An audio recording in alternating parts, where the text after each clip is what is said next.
아멘. 저는 오늘 마태복음 10장 5절에서 15절 말씀 중심으로 해서 추수하라는 명을 받은 우리라는 제목으로 하나님 말씀을 증거하겠습니다. 마태복음 10장에는 처음에 예수님께서 12제자를 택하신 내용이 나오죠. 여기 이름이 쭉 나오잖아요. 2절부터 베드로, 그 다음에 안드레, 야고보, 요한 쭉 12명의 제자가 나옵니다. 첫 예수님으로부터 부름받은 12명의 제자를 우리가 사도라 그래요. 사도란 얘기는 예수님을 직접 얼굴과 얼굴을 대하고 본 제자를 사도라고 그래요. 그래서 이제 한 세대가 지나면 예수님 얼굴을 본 세대가 사라지면 그 다음 세대는 예수님 얼굴을 모르잖아요. 그 다음부터는 사도란 말을 쓰지 않는 거예요. 그러니까 사도는 예수님의 얼굴을 본 제자만 사도라고 하는데 여기 기록된 12명의 이름이 사도인데 그 중에 한 사람 없어져야 할 사람이 4절에 끝에 보면 가룟 유다 곧 예수를 판 자라. 가룟 유다는 없어지죠. 그래서 가룟 유다는 제외한다. 예수님이 12제자를 왜 세웠냐? 무슨 계급을 나누고 더 교회에서 대우를 받게 하고 그러려고 예수님이 제자를 택한 것이 아니라 제자는 특공대예요. 그러니까 우선적으로 예수님이 급하니까 많은 사람을 훈련시키려면 시간이 많이 걸리죠. 시간이 정해져 있단 말이죠. 그래서 예수님이 짧은 시간 안에 훈련시켜서 세상에 보낼 사람들이 바로 이 12명이라. 그래서 시급한 거예요. 지금 시간이 촉박해요. 그러니까 여기 5절에 예수께서 이 12를 내어 보내시며 명하여 가라사대 이방인의 길로도 가지 말고 사마리아인의 고을에도 들어가지 말고 차라리 이스라엘 집에 잃어버린 양에게로 가라. 우물쭈물하지 말고 여기저기 기웃기웃하지 말라 그 얘기. 핵심. 우리가 그러잖아요. 사람을 만나서 무슨 일 때문에 얘기를 나누는데 분명히 할 얘기가 있잖아요. 핵심이. 근데 핵심은 피해. 이런 얘기하고 저런 얘기하고 나중에 내가 이 사람을 왜 만났지? 그럴 때가 있잖아요. 그러지 말라는 거예요. 분명하게 내 입장을. 그래서 스스로 내가 하고자 하는 얘기를 정리해서 할 수 있는 훈련도 해야 돼요. 어떤 사람 만나는 게 제일 피곤하고 힘드냐? 두서없는 사람들이 있어요. 말은 많어. 무슨 얘기는 굉장히 많은데 뭘 얘기하는 건지 내가 모르겠어. 그러면 내 영혼이 아주 내 이 정신이 없단 말이에요. 그래서 내가 무슨 말을 할 것인가를 분명히 알고 전해야 되는데 예수님이 12제자에게 지금 원하시는 것이 뭐냐? 시급해 상황이. 여기저기 이방인의 길로도 가지 말고 사마리아인의 마을에도 가지 말고 이스라엘 집에 잃어버린 즉 하나님을 놓친 믿음 없이 살아가는 안타까운 영혼들을 먼저 찾아가서 구원해야 되지 않느냐.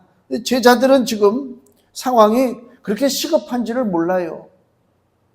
그래서 여기 요한복음 4장 35절을 보시면요. 요한복음 4장 35절에 이런 말씀을 주님이 하셔요. 너희가 넉 달이 지나야 추수할 때가 이르겠다 하지 아니하느냐. 내가 너희에게 이르노니 눈을 들어 밭을 보라 휘어져 추수하게 되었도다. 예수님의 제자들은 어떻다고요? 지금 아직 넉 달, 4달이나 남았다 추수하려면 그거예요. 시간적 여유가 있다. 그 얘기입니다. 근데 예수님은 뭐라고요? 야, 내가 너희에게 이르노니 눈을 들어 밭을 봐라 휘어져. 벌써 곡식이 다 익어버렸어. 시간이 없어. 그 얘기를 예수님이 하고 있다. 그 얘기입니다. 긴박한 것입니다. 왜 긴박하냐면요. 우리가 종말이라고 하는 말을 많이 쓰죠. 이제 말세다 그러잖아요. 말세다. 근데 이 성경, 신약 성경이 기록된 게 2000년 전이잖아요. 2000년 전에 기록된 신약 성경에도 말세란 말이 나와요. 2000년 전에도 말세고 지금도 말세야. 그 왜 말세라고 하는 마지막 때라고 하는 말을 썼냐면 하나님은 시간이 무한정으로 우리에게 주신 것이 아니고요. 시간을 정해 주셨어요. 이 땅의 모든 존재는요. 시한부의 삶을 살아가고 있다. 이걸 깨닫지 못하는 자는 어리석은 자다. 그러니까 태초에 하나님이 천지를 창조하시고 마지막에 새하늘과 새 땅이 세워지고 온 이 땅의 변화가 이루어지죠. 시작이 있고 종말이 있어요. 그래서 예수님도 나는 처음이요, 나는 뭐라고요? 마지막이라. 나는 알파요, 나는 오메가라. 이게 그리스 글자에 알파가 제일 첫 번째 글자고 마지막이 오메가잖아요. 이렇게 오메가 시계 그 보면 여기 표시가 있죠. 그게 그리스 그 마지막 글자란 말이에요. 예수님이 나는 알파요, 나는 오메가라. 난 처음이요, 나중이라. 그러니까 하나님의 세상은, 하나님의 역사는 시작 있고 무한정 흘러가는 것이 아니라 끝이 있어요. 그게 이 땅의 이치요. 그래서 우리 주변을 쭉 보세요. 영원한 게 우리 주변에 있습니까? 영원한 건 하나도 없어요. 다 사라지는 거예요. 다 사라지는 거예요. 영원할 것 같았는데 사라지는 거예요. 그래서 화무는 11홍이요. 해도 참은 달도 참은 기운 아니라 그러잖아요. 모든 게 다 사라진단 말, 사라져. 그 사라진다는 의미가 뭐예요? 나라고 하는 존재는 과연 그럼 어떻게 될 것이냐라고 하는 것을 스스로 질문해 봐야 될 거 아닙니까? 나라고 하는 존재가 뭐냐? 나는 사라지지 않고 살 자신이 있느냐? 그러면 교회 나올 필요 없어요. 그죠? 사라지지 않을 자신이 있다면 내가 신이지, 내가 왕이지.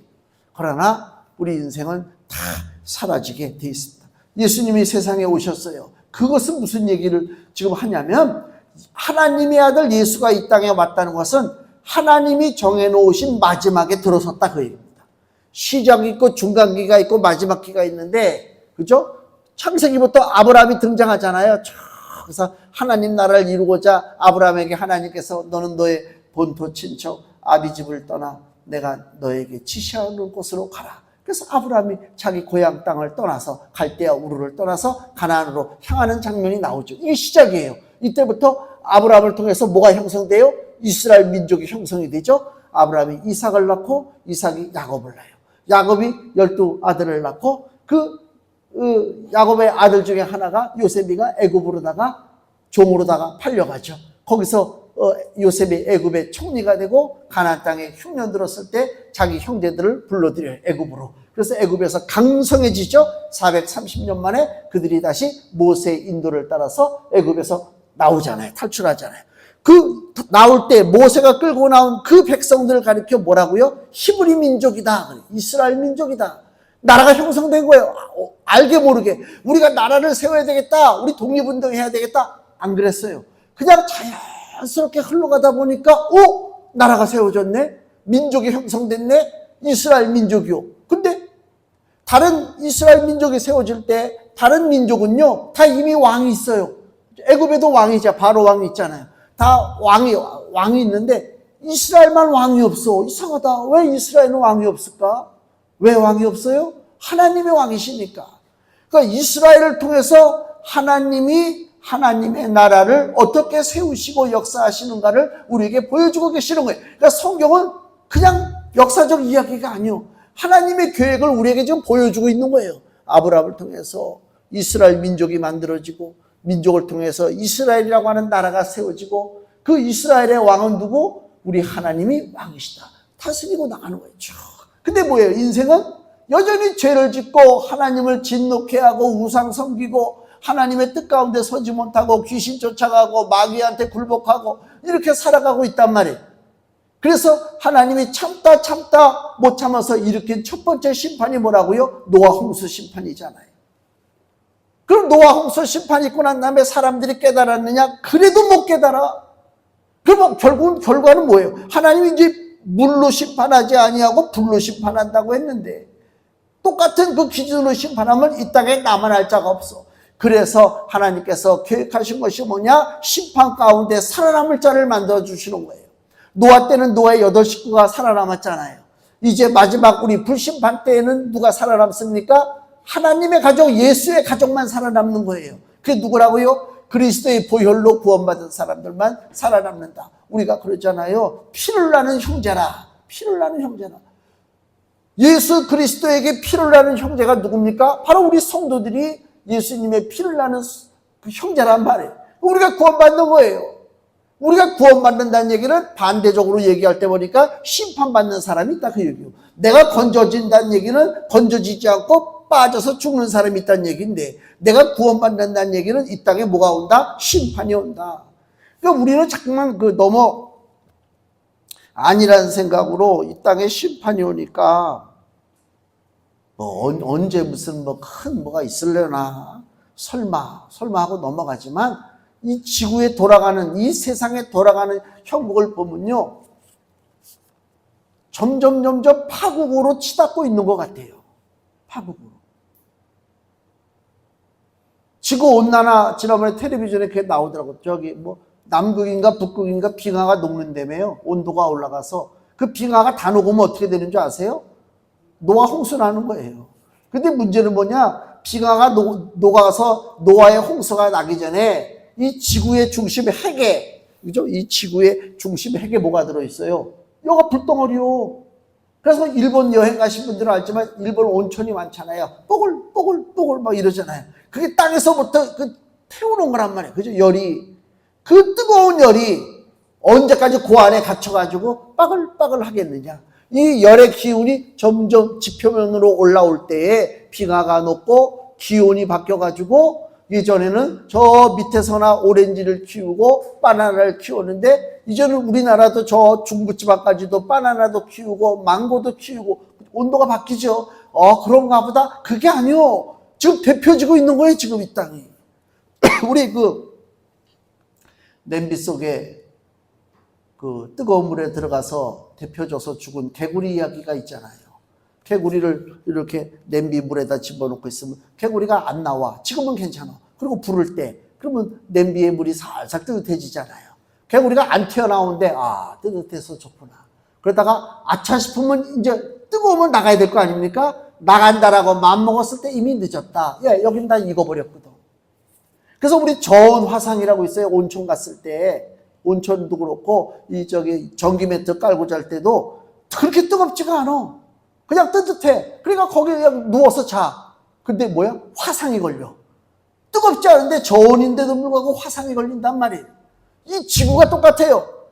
뭘 그렇게 특별하게 막 더워가지고 막 난리치고 살만한 것도 아닌데 서서히 데펴지고 있다. 하나님의 심판의 때가 다가오고 있다. 이때 우리가 어떻게 살아야 될 것이냐. 종말이 오는데 마태복음 24장을 보세요. 예수님이 뭐라고 표현하시냐. 마태복음 24장 37절. 마태복음 24장 37절에서 39절. 노아의 때와 같이 인자, 저 예수님의 임함도 그러한, 예수님이 다시 오신다는 것입니다. 심판하러.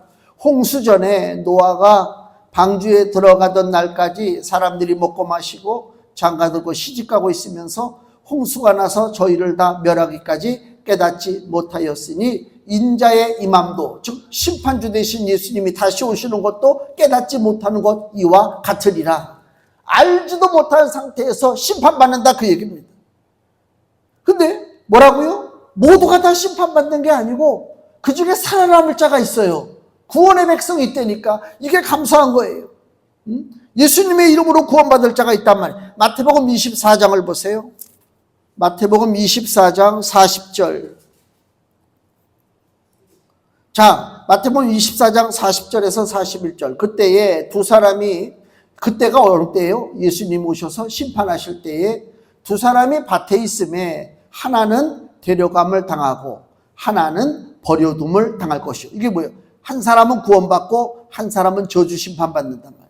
두 여자가 맷돌을 돌리고 있는 거예요. 두 여자가 매를 갈고 있음에 하나는 데려감을 당하고 구원받습니다. 하나는 버려둠을 당할 것이니라. 예수님 분명히 말씀하시죠.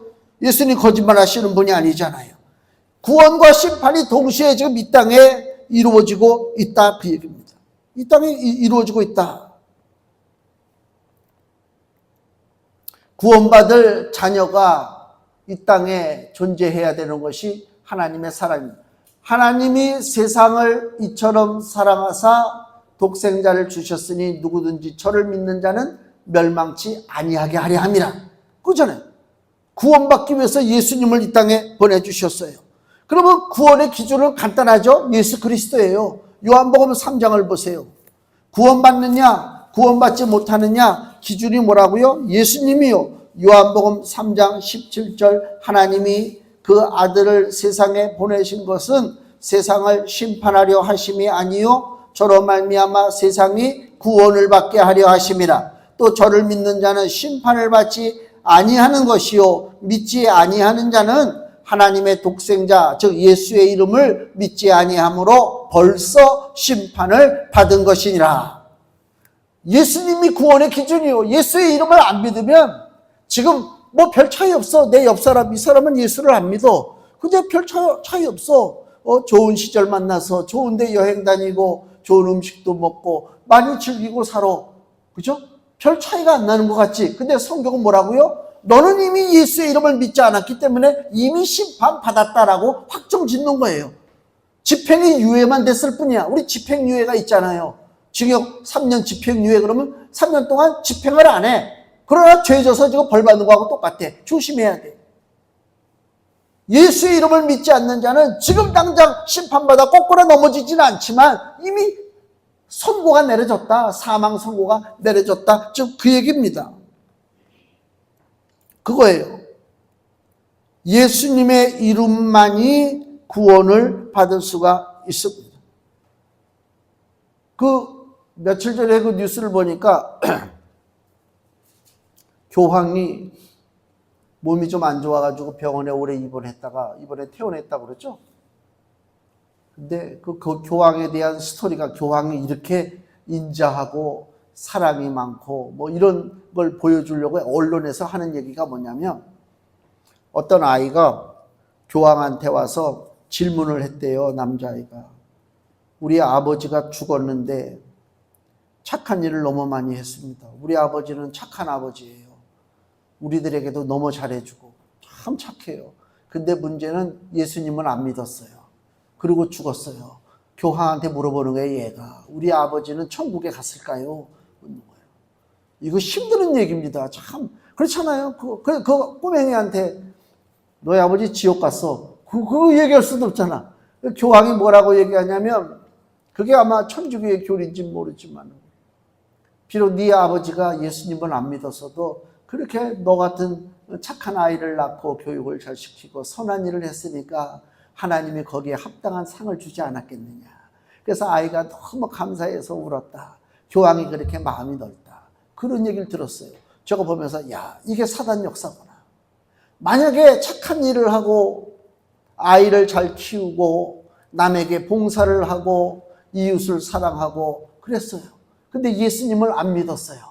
그래, 그렇게 착하게 살았으니까 그래도 구원받아야지 그랬다면 왜 하나님의 아들 예수가 구태여 이 땅에 오셔서 그 멸시와 치욕을 받으시고 십자가에서 피를 흘려야 됐겠느냐? 한번 생각해 보세요. 하나님이 바보예요. 하나님이 구원에 다른 방법이 있다는 것을 안다면 왜 자기 아들을 죽이겠어요? 내 아들을 죽이지 아니하고도 저 사람을 구원할 수 있다면 아들을 죽이지 않고 구원시키지. 그렇죠? 근데 우리 하나님은 어떻게 했다고요? 다 필요 없어. 오직 독생자 예수 그 아들이 십자가에 매달려서 죽는 거야. 그래서 그 아들 예수가 죽을 때 아버지요 어찌하여 날 버리셨나이까. 그 아들이 통곡하고 죽잖아요. 아들 예수가. 그리고 마지막에 숨 끊어질 때 그 예수님이 뭐라고 해요? 이제 내가 다 이루었도다. 이게 복음이요. 근데 엉뚱하게 비록 예수님을 안 믿은 것은 어쩔 수 없지만 그래도 착하게 살았으니까 하나님께서 거기에 합당한 상을 주신다? 하나님을 모독하는 것이지. 그렇지 않습니까? 예수 외에는 길이 없어요. 이게 시급한 겁니다. 이거를 지금 예수님의 제자들이 예수의 복음을 못 듣고 죽으면 심판받을 수밖에 없다 라고 하는 긴급한 내용을 전할 사명이 예수님의 제자들에게 있다 그 얘기입니다. 세상은 절망적입니다. 예수님의 복음이 없으면 결과적으로는 사망이요 심판 지옥으로 갈 수밖에 없는 것입니다. 어저께 유튜브를 보니까 그게 이제 알고리즘이야. 갑자기 뭐가 이렇게 알고리즘이라고 그러나 뭐가 이렇게 뜨는 거 있잖아요. 그런 거. 월요일날 KBS에서 하는 거 밤 10시에서 하는 게 뭐야? 가요 무대잖아요. 우리 어머니가 옛날에 가요 무대 되게 좋아했는데 요새는 별로 관심이 없어요. 가요 무대. 제가 처음에 선교하러 갔을 때 거기 전도사님 집에 머물렀어요. 가서 이제 1주간 신학교에서 강의한다고. 근데 밤만 되면요, 가요 무대 막 노래가 나와. 그 김동건 아나운서 나오고. 그 아들이, 전도사님 아들이, 그거 보고 뭐라 그러지? 자폐증이라고 그러나? 그런 게 좀 있어가지고, 프로 하나를 녹화를 해가지고, 그거를 수백 번, 수천 번 보는 거야. 제가 거기서 몇 박 며칠 있는 동안 수없이 그 얘기를 밤에, 자는 시간에 꼭 그걸 틀어. 그래서 뭐 해외에 계신 동포 여러분, 무슨 여러분 뭐 해가지고 하는 거 있잖아요. 그 가요무대. 근데 가요무대가 처음에 이제 생겨났을 때 그것이 이제 유튜브에 나오더라고요. 나오는데. 여러 이제 가수들이 이렇게 좀 나오잖아요. 이 사람도 죽었고, 저 사람도 죽었고, 이 사람도 죽었고. 다 그 사람, 인생이 아무것도 아니야, 진짜. 아무것도 아니야. 그 김동건 아나운서도 아주 젊음이 그냥 막 넘치지. 지금은 그렇고. 다 그거예요. 허물어져가는. 급해요. 이 땅의 삶을 예수 그리스도가 없다면 모든 인생은 비극으로 끝나는 거예요. 비극으로 끝난다니까.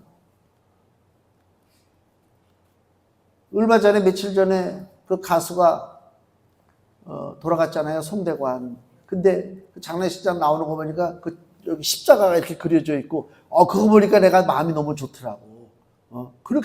그래서 그런 연예계의 삶이 다는 아니지만은 이렇게 바르게 살기가 힘들잖아요. 힘들죠. 유혹이 많고. 근데 이 양반이 자기 정의를 지켜가지고 아주 신앙생활 잘했다는 그 신문 기사가 나오더라고. 그래서 그런 경우는요, 세상을 떠났어도 복이요. 분명히 이 땅의 고난이 끝인 거예요. 이 땅에서 근심이 사라진 거예요.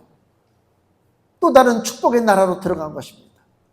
근데 예수가 없는 인생은 죽었어요. 그때부터가 시작이야, 고난의 시작. 이게 환장하는 것이요. 그래서 이 세상은 절망적이요. 예수 그리스도가 없다면. 마치 우리가 비유를 하면 저수지가 있는데 저수지에 썩을 물만 고여 있는 거예요. 그 안에 처음에는 막 잉어도 살고 가물치도 살고 막 물고기가 많았는데 그 저수지 썩은 물이 계속 오래 썩어 있으니까 그 안에 생명이 어떻게 돼요? 다 죽어버려요. 이 땅이 그거예요. 그 썩은 물에 계속 오염된 썩은 물만 들어가는 거야. 이 세상이 그래요. 점점 착한 사람이 많아지는 세상, 의로운 사람이 많아지는 세상이 아니라 점점 악한 시대가 돼가고 있다. 이 시대가. 이런 저수지에 예수 그리스도의 생명의 물이 들어간단 말이에요, 지금. 예수 그리스도 생명의 물이 들어가는 거예요. 그래서 생수가 계속 흘러 들어가야 생명이 생긴단 말이에요. 생명이 생기는데, 어디서부터 예수 그리스도의 생수가 흘러 들어가느냐? 그 첫 출발점이 어디냐? 거기가 이스라엘이요. 예수님이 이스라엘 땅에 오셨잖아요. 이스라엘서부터, 그래서 여기 6절 말씀을 다시 보세요. 이 말씀의 의미를. 차라리 이스라엘 집에 잃어버린 양에게로 가라. 다른 데 가지 마. 다른 사람 구원하려고 하지 마. 이스라엘 사람이 먼저야. 뭐 이스라엘 사람이 대단하다고가 아니라 복음의 시작이 어디로부터라고요? 이스라엘부터 생명수 샘이 흐르는 거예요, 지금. 이스라엘부터. 이게 6절의 의미예요. 이스라엘 집에 잃어버린 양에게로 가라. 우리 사도행전 1장 8절 유명한 말씀 있잖아요. 사도행전 1장 8절에 예수님께서 제자들에게 승천하시기 전에 하시는 말씀이 오직 성령이 너희에게 임하시면 너희가 권능을 받고 어디서부터요? 예루살렘과 온 유대와, 출발점이 어디라고요? 예루살렘과 온 유대와 사마리아와 이렇게 시작되죠. 땅끝까지. 그러니까 복음의 시작은 어디라고요? 예루살렘, 이스라엘부터 복음이 시작되고 있다, 그 얘기입니다. 이스라엘의 잃어버린 양입니다. 양이 자기 목자를 잃어버렸다, 그 얘기요. 마치 하나님 품을 떠난 인생을 지금 얘기하고 있어요. 잃어버린 양, 즉 부모를 잃은 고아와 같은 인생이요. 어렸을 때 길 잃어버린 기억이 있나요? 길 잃고 막 헤맨 기억이 있습니까? 보통 보면요, 아이들은 기억이 잘 없어요. 우리 진경이도 저 광명시 살 때 한번 잃어버렸어요. 집안이 난리가 났어. 기억나시죠? 예? 난리가 났지. 막 얼마나 애들이요. 꼬맹이들이 발걸음이 빠른지 몰라요. 샥 소사같이 사라진다니까. 막 이리 뛰고 저리 뛰고 우리가 못 찾았어요. 결국 못 찾아. 그 심정이 어때요? 이루 말할 수가 없지. 이루 말할 수가 없지. 근데 동네 사는 그 몇 살, 5살인가 몇 살짜리 여자애가 손잡고 들어오더라니까. 걔가 찾아가지고. 걔가 가는데 절로 가고 있더래 막. 혼자서. 왜 갔는지 나는 지금도 모르겠어. 거기 누가 불렀나? 근데 동네 애가 보니까 쟤는 우리 동네 애인데. 그리고 가가지고 붙잡고 온 거야. 야, 대단하지. 지금이라도 그 이름을 알고 내가 감사를 표해야 되는데. 너무너무 감사했어요. 자, 그때 그 고통스러웠던 순간이거든요. 그걸 누가 기억해요? 애들은 기억 못해요. 누가 기억한다고요? 부모가 기억하는 거예요. 집을 잃었어요. 길을 잃었어요. 부모를 떠났어요. 누가 마음이 아프냐고요? 하나님 아버지가 마음이 아픈 거예요. 떠난 사람들은 몰라요. 그냥 제멋대로 살아요. 난 이렇게 사는 건가 보다. 그리고 산다니까. 그 하나님은 아버지의 마음이 있기 때문에 길 잃어버린 그 영혼들, 하나님을 놓쳐서 사는 안타까운 영혼들, 마귀한테 속아서 사는 영혼들을 바라볼 때 하나님의 심령이 너무 괴롭단 말이에요. 그래서 복음을 전할 때 누가 기뻐하신다고요? 하나님이 기뻐하시지. 그래서 여기 시편 68편 5절에 이런 내용이 나와요. 한번 보세요. 시편 68편 5절에 구약성경 848페이지. 그 거룩한 처소에 계신 하나님은 고아의 아버지시며 과부의 재판장이시라. 우리 하나님이 누구의 아버지라고요? 고아의 아버지래요. 왜 하나님이 고아의 아버지일까? 그 심정이 길 잃어버린 자를 찾는 아버지의 심정을 우리 하나님이 가지셨기 때문에 고아의 아버지가 되시는 거예요. 우리 하나님께서. 그래서 성경에 보면 고아와 과부를 더 보살피라고 하는 하나님의 말씀이 있잖아요. 그것이 단순히 고아와 과부는 경제력도 떨어지고 먹고 살기 힘드니까 너희들이 경제적으로 책임져 주라 라고 하는 것으로만 한정돼서 얘기할 것이 아니라 고아와 과부는 뭐예요? 아버지를 잃어버리고 남편을 잃어버렸잖아요. 우리 새신랑 예수를 잃어버렸단 말이에요. 그래서 하나님을 잃어버리고 예수님을 잃어버리고 사는 안타까운 영혼 고아와 과부, 그들을 불쌍히 여기려고 하는 하나님의 마음을 우리가 살펴볼 수가 있다고 것입니다. 그래서 이들에게, 잃어버린 양들에게 가서 7절 전파하여 말하되 천국이 가까웠다. 하나님의 나라가 있다는 것입니다. 이 땅에. 눈에 보이는 세상 나라가 전부가 아니요. 그죠? 제가 그래서 세상 나라에 대한 그 찬송 있잖아요. 세상 나라들은 멸망받으나 그 찬송가 있잖아요. 그래서 내가 그 구글에다가 세상 나라들은 내가 검색을 했어요. 그랬더니 쭉 찬송가가 쭉 나오죠. 근데 딱 하나 유튜브가 떴어. 우리 교회 유튜브가 뜬 거야. 구글에서. 그걸로 설교한 데가 우리밖에 없나? 세상 나라는 멸망받으나. 여기 내가 기록했는데 2021년 3월 28일 설교한 지금으로부터 4년 전 3월 달에 너무 반갑더라고. 야, 이렇게 남는구나. 그래서 제가 내가 한 설교를 내가 들었어요. 나도 처음 듣는 거지. 응? 저런 말이 있구나. 내가 왜 저때 저 얘기를 했을까? 응? 세상 나라는 멸망받습니다. 세상 나라는 사라집니다. 그것이 전부인 줄 알고 살면 그것이 어리석은 거예요. 구약성경 다니엘 2장 44절을 보면요. 다니엘 2장 44절 구약성경 1235페이지에 다니엘 2장 44절 이 열왕의 때에 여러 나라의 때에 그 얘기입니다. 온 세상의 때에 하늘의 하나님이 한 나라를 세우시리니 하나님이 나라를 세웁니다. 이것은 영원히 망하지도 아니할 것이요 그 국권이 다른 백성에게로 돌아가지도 아니할 것이요 도리어 이 모든 나라를 쳐서 멸하고 영원히 설 것이라. 아멘.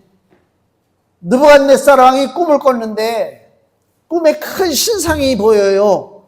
꿈에 큰 신상이. 위에는 정금이요, 밑에는 은이요, 여기는 철이요, 발은 철과 흙이 섞여 있는 것이요. 그러니까 그 신상이 각종 금, 은, 철, 흙 이걸로 섞여 있는 신상인데 갑자기 산에서부터 돌이 날라와가지고 그걸 탁 치니까 그 신상이 무너지는 거야. 느부갓네살 왕이 그 꿈을 꾸고 도대체 이게 무슨 꿈인가 고민할 때 다니엘이 해석해 주는 얘기입니다. 그 큰 신상은 이 땅을 얘기해. 이 세상을. 금나라, 은나라, 철나라, 흙나라 각종 그 나라들의 종류가 있어요. 역사적으로 아무리 나라가 위대하고 아름답고 무슨 건축물이 뛰어나고 문화 환경 예술이 뛰어나다 할지라도 마지막에 돌이 날라와서 탁 치니까 무너져. 세상 나라들은 어떻게 한다고요? 멸망받으나 하나님이 한 나라를 세우시리니 그 한 나라의 백성이 누구라고요? 예수 그리스도의 보혈로 구원받은 우리가 그 나라의 백성인 줄로 믿습니다. 영원한 나라, 사라지지 않는 나라란 말이에요. 그래서 그 나라를 사라지지 않는 하나님의 나라가 있다고 천국이 가까웠다 전파하는 것입니다. 그래서 하나님의 기쁨의 메시지를 전하는 거예요. 그러면서 뭐라고 얘기하냐면 9절 말씀 보세요. 전대에 주머니에 금이나 은이나 동이나 가지지 마. 이제 전도하러 나가요. 여행하러. 복음 전하러 나가는데 돈 가지고 가지 마. 10절 여행을 위하여 주머니나 두보롯이나 신이나 지팡이 가지지 말고 일꾼이 저 먹을 것 받는 것이 마땅함이니라. 일꾼의 추수꾼이죠. 제자들의 바른 자세가 뭐냐면요. 제자들이 지금 나가서 일하려고 하는 데가 하나님의 밭입니다. 세상은 하나님의 밭이요. 세상은 하나님의 밭인데 그들이 세상에 하나님의 밭에서 일할 때에 일용할 양식을 누가 주시느냐? 그 밭의 주인 대신 우리 하나님이 주신다 그 얘기입니다. 이것은 교회에서 무슨 목사, 전도사에게 해당된 얘기가 아니요. 우리가 이 땅에서 사는데 먹고 사는 게 우선순위잖아요. 다들 바쁘죠. 여러 가지 일에 묶여서 열심히 일을 하고 살아야 되겠죠. 그러나 영적으로 중요한 것이 내가 하나님의 밭에서 하나님의 추수꾼 일꾼으로 일할 때에 그 밭의 주인 되신 하나님께서 나의 일용할 양식을 책임져 주신다라고 하는 분명한 믿음이 있다고 하는 것이 중요하다 그 얘기입니다. 하나님이 책임져 주시는 것이지 내가 내 힘으로 노력해서 먹고 삽니까? 그거는 교만한 생각이요. 교만한 것입니다. 한치 앞도 알지 못하는 우리가 인생길을 살면서 내 인생을 내가 스스로 먹고 산다? 아이고 그런 소리 하지 말라고 그래. 하나님의 밭에서 일하기 때문에 하나님이 책임져 주시는 것입니다. 그러나 반대로 하나님의 공급하심, 하나님이 책임져 주심을 모르고 산다, 믿지 못하고 사는 사람은 어떤 사람이냐? 누가복음 12장에 보니까 어떤 부자가 농사를 짓고 그죠? 엄청나게 많이 수확하니까 뭐라고 그래요? 야, 이 창고를 줘가지고 음식물을 다 거기다 저장하고 내 영혼아 이제는 먹고 마시자. 야, 그런 사람이 나오잖아요. 예수님이 뭐라고 그래? 이 어리석은 자야, 내가 오늘 밤에 내 영혼을 도로 찾으리니 그 많은 것이 네 것이 되겠느냐 그러잖아요. 하나님이 채워주셔야 내 것이지 내가 애쓴다고 내 것입니까? 연예인들이 돈을 많이 버나 봐요. 내가 진작 알았더라면 고등학교 나오자마자 바로 나도 그냥 연예인 길로다가 고등학교 때 중학교 때 저보고 연예인 하라고 그랬어요. 무슨 연예인 하라고 그런지 아세요?